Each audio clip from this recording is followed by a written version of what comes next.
What's up, guys? It's your boy D-Rave. Welcome back to another episode of the Flocks R&R. That's the Raven Recap. Of course, I'm your host, DarwinsRaven, aka D-Rave, aka Levi, whatever you want to call me. And I'd like to thank anyone and everyone for dropping in today for our video. Of course, we got Poe up on the screen, hyping everybody up. We got a lot to talk about here today, guys. We might have a little bit longer of a video, but please stick around.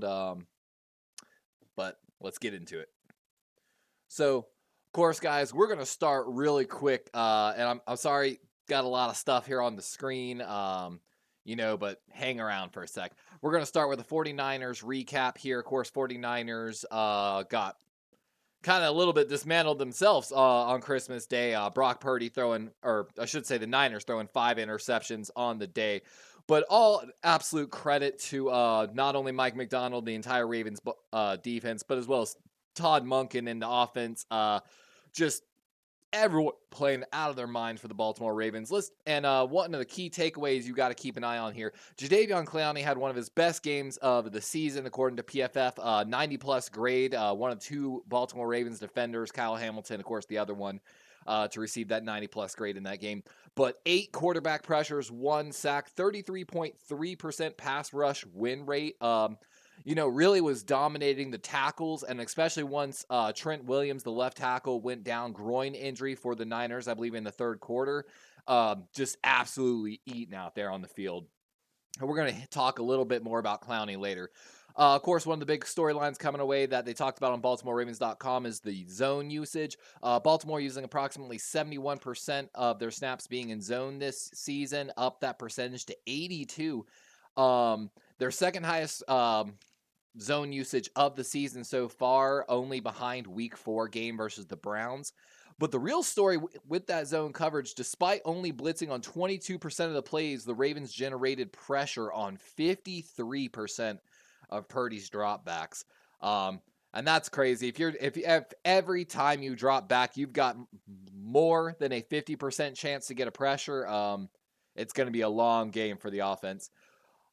Something we hadn't seen a lot of, too, Marlon Humphrey playing in the slot in this game. 21 snaps in the slot versus the 49ers. Only had 2 snaps in the slot prior to that all season. With Arthur Mullet being out for the Ravens in this game and Kyle Hamilton kind of being anywhere and everywhere, they moved Humphrey down into the slot, and he played outstanding, which for Raven fans know he's no new person in the slot previous seasons. Might have been also one of the reasons getting him closer to the ball. I know one of the primary reasons the Ravens did this, of course, is because they were looking to really just put him up at the line. Thought he would be a great asset against Marlon Humphrey. And again, the Ravens defense, this was the team with the highest yak against the team with the least amount of allowed yak, basically. And the Ravens just made open field tackles everywhere. It was a sight to see. One of the things we found in this articles, Baltimore approached the game more like a 4-3 offense, akin to what Jim Johnson, Greg Williams, and Jim Schwartz used to do. And a lot of that zone was used because with how much pre-snap motion the San Francisco 49ers use, it allows them to not have to communicate as much over, under, just, hey, pass it off, keep an eye on it, and it allowed the Ravens just to kind of sit, chill, do their thing, and just play the ball.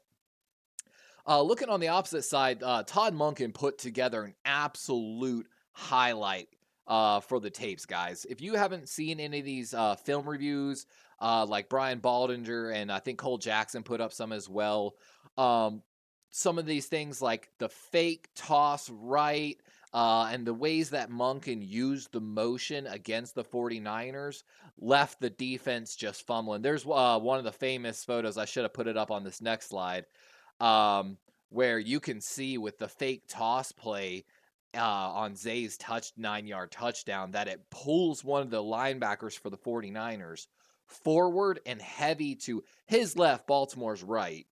And which just opens up the middle of the field for Zay's touchdown. Speaking of Zay, 9 catches, 72 yards, 1 touchdown, 14 targets on the day. Only now needs 89 yards to break both of Torrey Smith's records for the Ravens. Of course, Torrey previously holding the reception and yard rookie titles for the Ravens. He's now officially questioned. We'll get to the injury report here in just a moment. Another thing for the Baltimore Raven offense we were keeping an eye on was the tackle rotation. Of course, we saw McCary exit the game with a concussion. Zeitler went down, then Cleveland stepped in. Falele played only 25% of the snaps. Moses taking 75%. Stanley taking 85% of the snaps. So we're starting to see that Pro Bowl Stanley, work his way back, hopefully. Quick also little thing, talking to our next slide, a little bit about history too. Lamar Jackson currently 66.3 completion percentage. That's going to be a career high if he finishes the season. He's on pace for 3,805 yards. Of course, over 3,800 yards. He already broke his previous career season high. Now he's fallen behind a little bit on that 900-yard projection for running, but only by 9 yards, projected at 891. So, again, Lamar on pace to make some history himself, but good game, 49ers. It was just, man, a lot of good coaching. Two of the fun pictures we came across, of course, from this game. Picture on your left is going to be the Ravens, some of the Ravens routes against the 49ers on the day. And you can just see on some of these times where Lamar's just buying extra time on the play, how crazy some of these routes get. It literally looks like a kid kind of squiggling routes.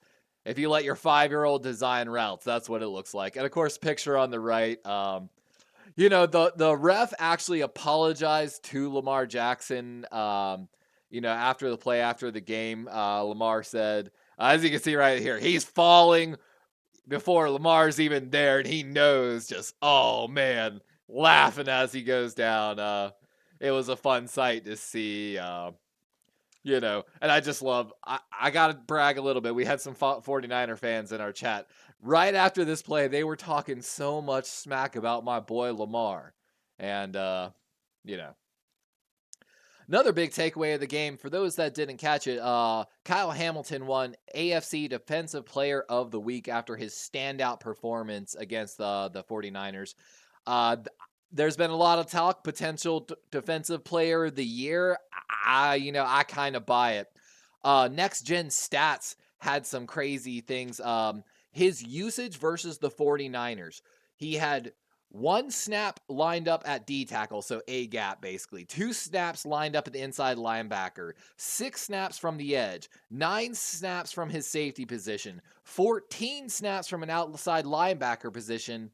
And that cutoff, I believe that's like 14 and 15 snaps, slot and corner. But like just lined up everywhere for the Baltimore Ravens last night. And if you didn't see, we don't have the clip here.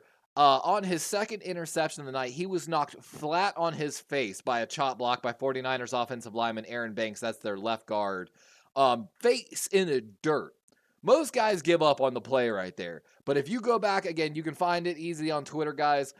He gets back up, continues hustling for that ball, and ends up getting the pick that was deflected by Marlon. So again, putting Marlon closer to the plays seemed to help out a lot, getting hands on the ball. And again, the absolute effort by Kyle Hamilton. Fun fact, he's the only player with at least 4 interceptions and 10 tackles for loss, and the first to do so since Tyrann Mathieu in 2015. Just absolutely playing outstanding again for the Baltimore Ravens in discussion for Defensive Player of the Year. Fast forward a little bit, of course, we will be live this Sunday as the Baltimore Ravens take on the Miami Dolphins in M&T Bank Stadium in the 1 o'clock slot. The NFL decided not to flex it out. Huge implications, of course, for the Baltimore Ravens. If they win this game, can lock up the number 1 seed in the AFC.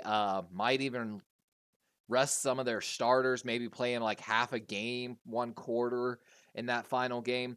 But the Miami Dolphins, no joke. One of the top-ranked offenses, 411.5 yards per game. They're leading the NFL in passing with 275.1 and points 30.9. So the Ravens, of course, after just coming off a showdown, potentially offensive juggernaut in the Niners. And again, as the stat line shows here, Dolphins are course, after the Niner game, now the Dolphins lead the NFL in pre-snap motion. Prior to the 49er Ravens game, the Niners held that title. So another high-scoring offense that can take it to the house with tons of different players and that puts up points.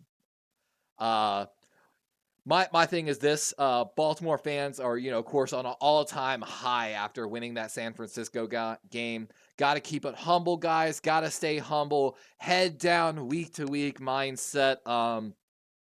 The Ravens know you can't take these Dolphins lightly. I was there 2 years ago when the Dolphins won that game in Miami.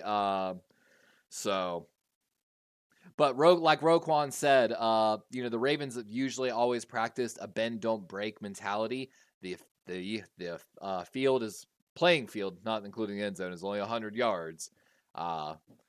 So just got to play smart and keep things ahead of you, which actually Geno Stone previously in one of our videos actually led the league in making sure no one got behind him. So him and Marcus Williams, that's what they're in Baltimore to do, and let Kyle Hamilton run around. But with that, let's get a little bit to those practice reports, guys. So we actually waited till 5 o'clock. They put out the official practice reports here for Friday, and we've got a couple official designations. If my camera's covering some of these things, my apologies. Fun little thing, too. After getting back from San Francisco Tuesday morning, Harbaugh switched up the routine and held a late afternoon walkthrough on Wednesday to give the team extra time to recover physically. Thus, the injury report for Wednesday is just essentially estimations more so than anything. So looking at the Baltimore Ravens secondary, Jalen Armour-Davis, Arthur Mullet, big guys we've been keeping an eye on. Brandon Stevens, of course, added to that injury report, officially listed as questionable for the Miami game. Might be a big story to follow for the Baltimore Ravens. He was not listed Wednesday, did not practice Thursday or Friday. Of course, it's his birthday. We'll get to that in a moment. So we're hoping that's just a birthday thing. Arthur Mullet, though, full participant today after being limited Wednesday and Thursday. Jalen Armour-Davis officially ruled out. We will not see him. Of course, we mentioned Zay Flowers approaching the rookie's yard record previously held by Torrey Smith. Less than 100 yards away, has a calf injury, did not practice Wednesday and Thursday, limited Friday. Again, one of those big ones. Kyle Hamilton re-aggravating the knee injury, did not practice Wednesday, was kind of limited Thursday for the media, but did not practice today as well. I think Baltimore might take a chance and really, let him sit out this game. Another big thing, of course, Arthur Mullet potentially coming back and the continuing story of Demarion Pepe Williams. Of course, we saw Patrick McCarry leave the game in the 49ers with a concussion, limited Wednesday and Thursday, but full participant here on Friday, so that's good news for Baltimore. Patrick Queen and Roquan Smith been nursing some shoulder and pectoral injuries, both full participants here later in the week. Jordan Stout weirdly added back injury, full participant Friday after being limited Wednesday and Thursday. And final guy we're really keeping an eye on here, Kevin Zeitler, officially listed as questionable with a knee and quad injury. Did not practice Wednesday, was limited Thursday, and did not practice Friday. So big names to keep an eye on, of course, for the inactive list on Sunday. Zay, Kyle, Brandon Stevens, and Kevin Zeitler. Those 4 big names for the Ravens. Of course, looking on the opposite side of the ball for Miami Dolphins, we were, of course, live when Waddle and Mozart had those injuries. So Wednesday, of course, Jalen and Tyreek did not play. We're going to jump through a little bit because that's a lot of text. Big news, though, on Thursday, all 5 starting offensive linemen for the Miami Dolphins were part of that limited report. Even Tua's on there. They're having some struggles with Xavier Howard, his hip and thumb, as well as Javon Holland, the Pro Bowl safety with a knee injury. Waddle, of course, has been officially ruled out for the Miami Dolphins. That's a huge blow to that offense. Him and Tyreek are legit scary. We saw that in the first drive for the Dolphins in that game. Their left guard, Hunt, officially doubtful for the game as well. Armstead, their tackle, Van Ginkel, the outside edge rusher, Tyreek and Tua, all elevated to full participants here on Friday. Of course, Ramsey, Mozart, Jackson, Howard, Holland, Lynchburg, Cotton, all questionable officially for Sunday's game. They were limited in Friday's practice. So not only a lot of limits on the secondary there, but of course the offensive line. Another big thing to keep on is, of course, Mozart's availability and how many snaps will Devon Achane get in M&T. Moving on, guys, we're trying to get through this as fast as we can. Ravens, of course, made a little bit of history with the game in San Francisco, looking to add on to that history in M&T Bank Stadium against the Dolphins. The Ravens are a league best 6-1 against teams who are entering with a winning record. Baltimore's plus 133 point differential in these games is 4th best in the Super Bowl era. The Ravens have 7+ wins of 14+ points this season. All of those opponents are currently above 500. Looking, of course, to add on to that with the Miami Dolphins this Sunday. No team in NFL history has had more than 5 regular season wins by 14+ points against teams that finished the season within a winning record. That's brought to us. We got on screen too, trying to give out some shout outs to who got us these stats. That's at OptaStats on Twitter. Monday's night's performance was arguably the Ravens' best game in this season against their best opponent in DVOA, which we talked about a lot throughout the week and in the game terms. The Ravens have returned to their historical pace. Only 3 teams since 1981 have had a higher DVOA at this point than the 2023 Baltimore Ravens, and that was the 2007 Patriots and the 1991 Washington Redskins and the 1985 Chicago Bears. With the win over the 49ers, the Ravens are now the first team in DVO history with 3 games over 100% for a single regular season. Those 3 games being, of course, Detroit, San Francisco, and Seattle. That's brought to us by Aaron Schatz at NFL on Twitter. On the final history little stat, the Ravens had led at 2-minute warning in all 16 games this year. Only 2 other teams have accomplished that. That's the 2007 Patriots and the 1972 Dolphins. That's Andrew Filipponi at Tony Express on Twitter. So, we talked about it a little in the preseason, guys. We've been vocal in the chats telling guys, hey, man, usually we're very, very realistic with our expectations of the Baltimore Ravens, but I've been telling everyone this is the best Ravens team I've seen since our Super Bowl team, and, we're starting to see maybe some stats show about it. But enough about stats. Let's talk a little more just in general stuff. Of course, it's been addressed a little bit. We've got the exact quote here from Mike McDonald. Of course, there's been a lot of talk in Baltimore. A lot of Baltimore Raven fans want to make him the head coach in waiting, similar to what the Cowboys did with Jason Garrett in Dallas. When he was talking about it, he said it's hard to ignore. It's an honor to hear about it. It's just a unique opportunity when it does come up. It was something we were scared about at the very beginning of the season, and we've been talking about it since Josh McDaniels got fired as the head coach of the Las Vegas Raiders. That's when the whispers began early, maybe, of Mike McDonald being a potential head coach candidate. Of course, the NFL really starting to gear up towards these young, just brilliant coaches that we're seeing come into the NFL. It would be an absolute heartbreaker to lose someone like him. A lot of credit not only to Mike McDonald, but of course, I believe Chuck Smith. We brought him in as a pass rush specialist in the offseason. But for those that don't know Mike McDonald a little bit, Mike McDonald, of course, was the defensive coordinator at the University of Michigan when David Ojabo and Hutchinson were tearing it up. And, of course, Hutchinson became one of the top picks in the NFL draft. Ojabo was supposed to be a top 15 before the Achilles tear at his pro day. And if you go back, Hutchinson in some of his interviews gives McDonald a lot of credit for not only developing his pass rush game, but simplifying the game, but also speeding it up to that NFL standard.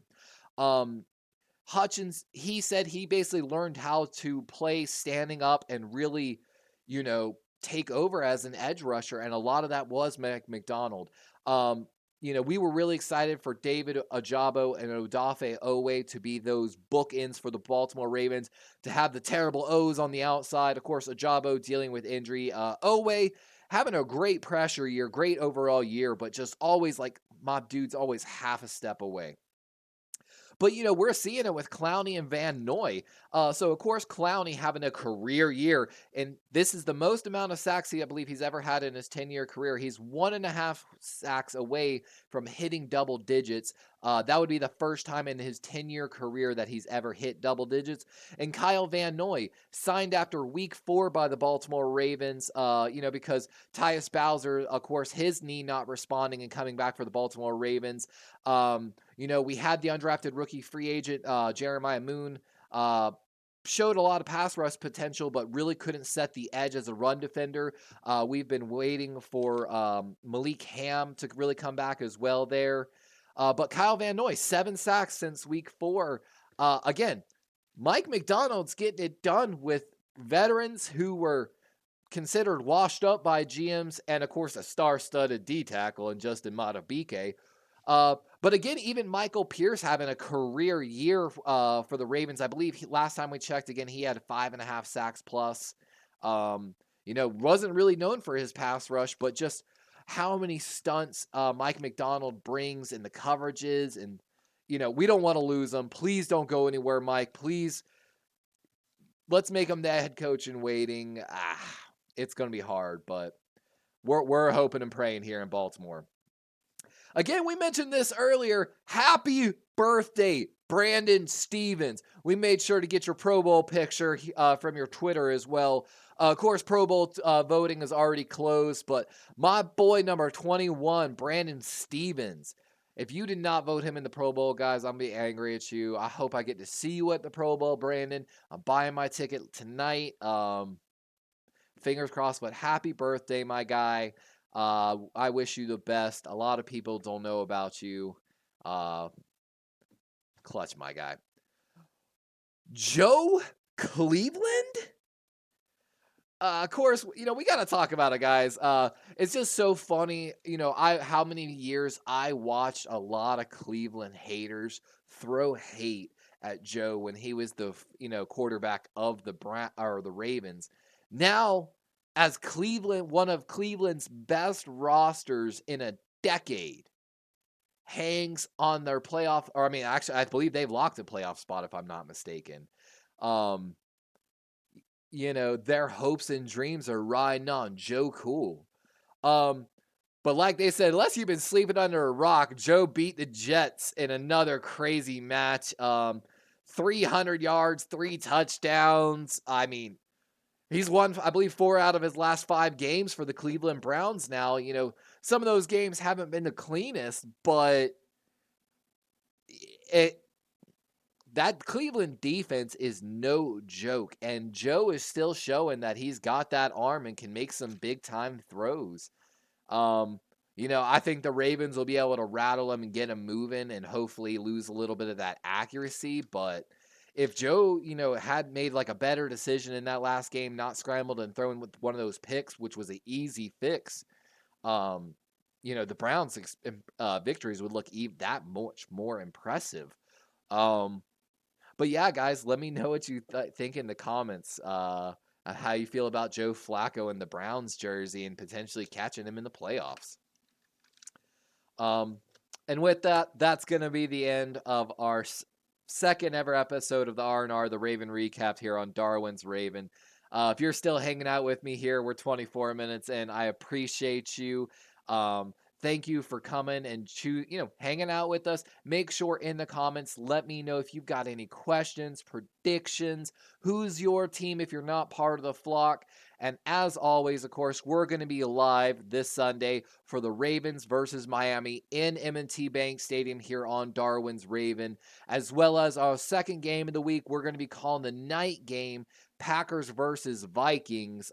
Sure to be a good one with some NFC playoff potential on the line. Really take a good look at Jordan Love that night. make sure you come back and check out that game. We had to okay it with the girlfriend first, but you know, shout out to the girlfriend who's, letting us do all of this and giving up that special time. But thank you again. Much love to all the flock, and D-Rave out.